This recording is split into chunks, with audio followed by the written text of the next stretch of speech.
All right, so let's remember the first couple steps that we do for these types of problems. 1, we'll find k. 2, we'll write the equation. And then if they ask for it, we'll find y. So the first problem says y varies directly with x. So this means that y is equal to some constant k times x. So then we will start by finding k. So y is equal to 65 when x is 5, so we'll plug in 65 for y. We leave k and plug in 5 for x. So then to solve for k, we'll just divide both sides by 5, and we'll get k is equal to 13.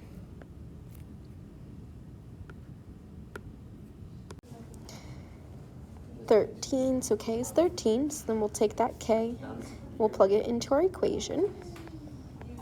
So this is our equation, this is our k, those are two of our answers so far, and then we'll take our equation and we'll do the last part. Part 3, find y when x is equal to 12. So we'll plug in x equals 12.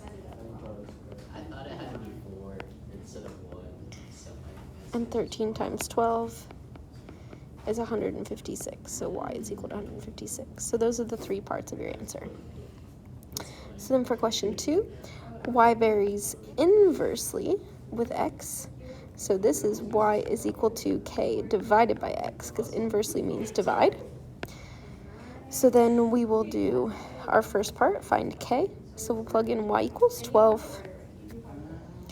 And then we'll find k, plug in x equals 5. For this one, we'll multiply both sides by 5. And we'll get k is equal to 60. So that's the first part of our answer. And then we'll write our equation. So we'll fill in 60 into here for k. That's the second part of our answer. And then the third part of our answer is that we will find y when x is 2. So we'll plug in 2 in for x, and 60 divided by 2 is 30, so y is equal to 30. So then for problem number 3, this says y varies directly with x and inversely with the square of z. So this is going to be y varies directly with x, and then inversely divide, so we're going to do inversely with the square of z, so z squared. So then we'll start with question 1 by finding k. So we'll plug in 20 for y, x for z, or 50 for x and 5 for z. So we'll have 20 in for y, leave the k because we're trying to find it, 50 in for x, and 5 in for z. So then this will be 20 equals k times 50 over 25. You can do 50 divided by 25 first, or you can multiply both sides by 25. That'll make the 25 go away. And so then you'll have 500 is equal to k times 50. And then you can divide both sides by 50. And you'll get k is equal to 10. So that's the first part. The second part, we'll plug that into our equation right here. So that's the second part of our answer. That's the equation. And then lastly, we'll find y when x is 3 and z is 6. So we'll find y when x is 3 and z is 6. So this will be 30 divided by 36, and that's 5/6. Or if you wrote it as a decimal, it's about 0.83. Repeating.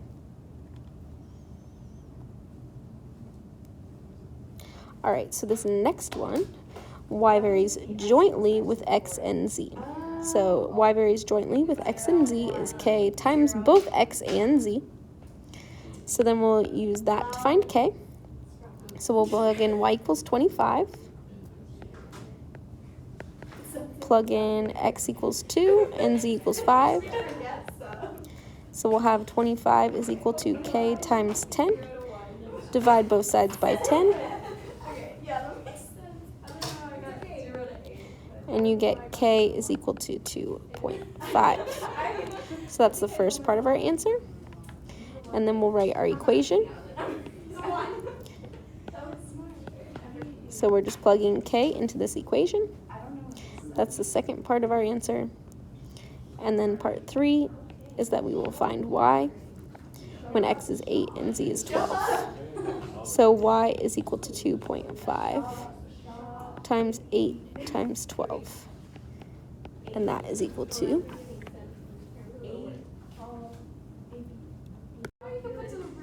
so 2.5 times 8 times 12 is 240. All right, so for question number 5, y varies jointly with a and b. So this is going to be y is equal to k times a and b, and inversely with the square root of c. So we're going to divide by the square root of c, because inversely means to divide. Then we'll find k. So we'll plug in y equals 12, a equals 3, b equals 2, and c equals 25.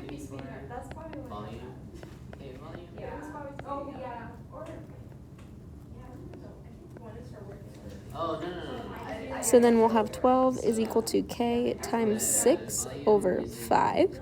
And then you can multiply both sides by 5.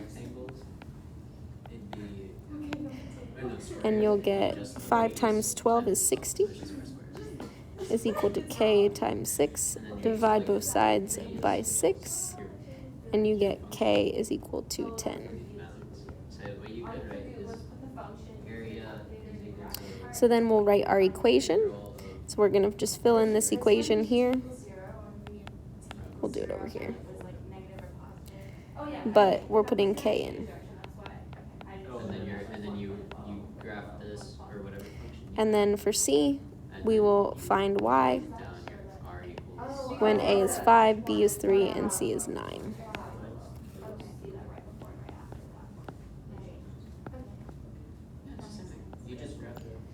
So 10 times 5 times 3 on the top is 150. Oh, sorry, this should be a 9 down here. The square root of 9 is 3. I was getting ahead of myself. And 150 divided by 3 is equal to 50. So that's the last part of your answer.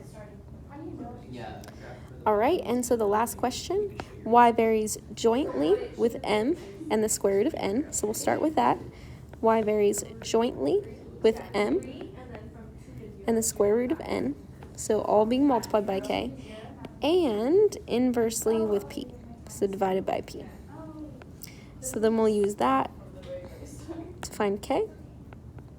With y equals 15, m equals 2, and n equals 1, and p equals 6.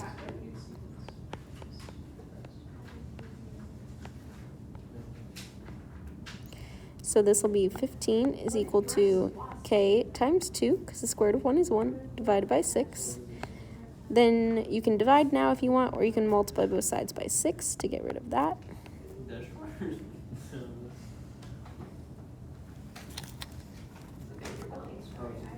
And you'll get 15 times 6 is 90, so you get 90 is equal to k times 2. Then divide by 2 on both sides, and you get k is equal to 45. So then take that and plug it into your equation.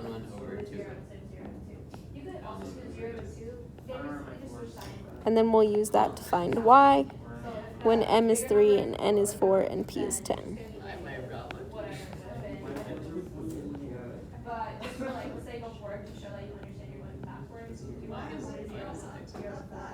Oh wait, what's your rotation?